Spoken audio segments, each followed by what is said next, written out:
నమస్తే, welcome to our channel. నేను మిస్సిరి.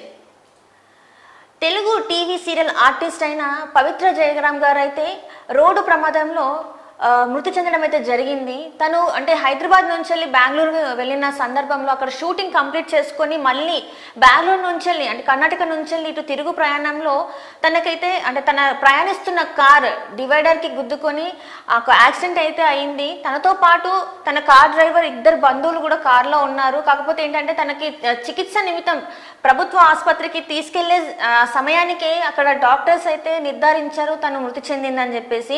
అయితే ఈ యాక్ట్రెస్ పవిత్ర జయరామ్ గారు అయితే నిన్నే పెళ్లాడతా త్రినయని సీరియల్లో చాలా అంటే ఒక మంచి విలన్ గా యాక్ట్ చేసి అంటే తనకంటూ ఒక ప్రత్యేక గుర్తింపును అయితే తెచ్చుకోవడం జరిగింది. చాలా మంచి క్యారెక్టర్ చేశారు.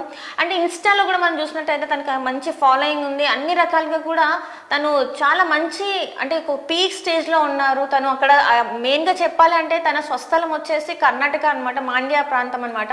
సో అక్కడ ఇండస్ట్రీ నుంచి వెళ్ళి తెలుగు ఇండస్ట్రీలోకి తను రావడం జరిగింది. అక్కడ ఇక్కడ సీరియల్స్ చేస్తూ తన లైఫ్ని అయితే అంటే కెరియర్ పరంగా చాలా పీక్ స్టేజ్లో ఉన్నారు, బిజీగా ఉన్నారు. కాకపోతే ఎవరు ఊహించని విధంగా తను ఇట్లా అంటే తనకి ఇలా జరగడం మాత్రం చాలా బాధాకరమైన విషయం. ఏంటంటే ఈ తెల్లవారుజామున ప్రయాణాలు, రాత్రి సమయంలో ప్రయాణాలు కొంచెం ఇబ్బందికరంగానే ఉంటాయి. అంటే డ్రైవర్ నిద్రపోవడం వల్లనో లేకపోతే ఏమైందో తెలియదు. కానీ ఈ రోజు అంటే 3 రోజుల క్రితం అయితే తను షూటింగ్కి వెళ్ళడం జరిగింది. సో షూటింగ్ వెళ్ళిన తరుణంలో మళ్ళీ తిరుగు ప్రయాణంలో ఈ ఘటన అయితే చోటు చేసుకుంది. త్రినయని సీరియల్లో అయితే తను తిలోత్తమ అనే క్యారెక్టర్ని చేసింది. నెగిటివ్ షేడ్స్ ఉన్న క్యారెక్టర్ని అయితే తను చేయడం జరిగింది. అంటే తను కాకుండా ఇంకా ఆ క్యారెక్టర్ని అయితే ఎవరూ చేయలేరు అన్నట్టుగా తన యాక్టింగ్ అయితే అందులో తన ఏదైతే యాక్టింగ్ స్కిల్స్ ఉంటాయో అంత బాగా చేశారు. నిన్నే పెళ్లాడతలో కూడా తను అంతే అంటే తెలుగు ప్రేక్షకులకి ఇంకా దగ్గరయ్యారు నిన్నే పెళ్లాడత సీరియల్ ద్వారా.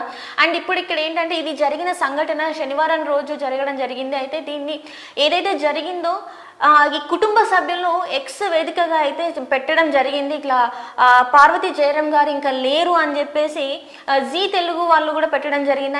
అంటే చాలా అంటే తను చేసిన త్రినయని సీరియల్ వచ్చేసి జీ తెలుగులో చేశారు. చాలా పాపులర్ అయింది. ఆ సీరియల్ కూడా మంచి పేరు రావడం జరిగింది. చాలా అంటే టీఆర్పీ రేట్స్ కూడా చాలా ఎక్కువ వచ్చాయి ఆ సీరియల్కి. అండ్ యాక్టింగ్ పరంగా కూడా చాలా బాగా చేశారు. అండ్ ఇలాంటి కెరియర్ పీక్ టైమ్స్లో ఉన్నప్పుడు అంటే కుటుంబ సభ్యులకే కావచ్చు, తనతో పనిచేసిన తన ఫ్రెండ్స్ సర్కిల్లోనే కావచ్చు, ఇది ఒక తీరని లోటు అని చెప్పుకోవాలి. అండ్ పవిత్ర గారి ఆత్మకి శాంతి చేకూరాలని మనస్ఫూర్తిగా కోరుకుంటున్నాను.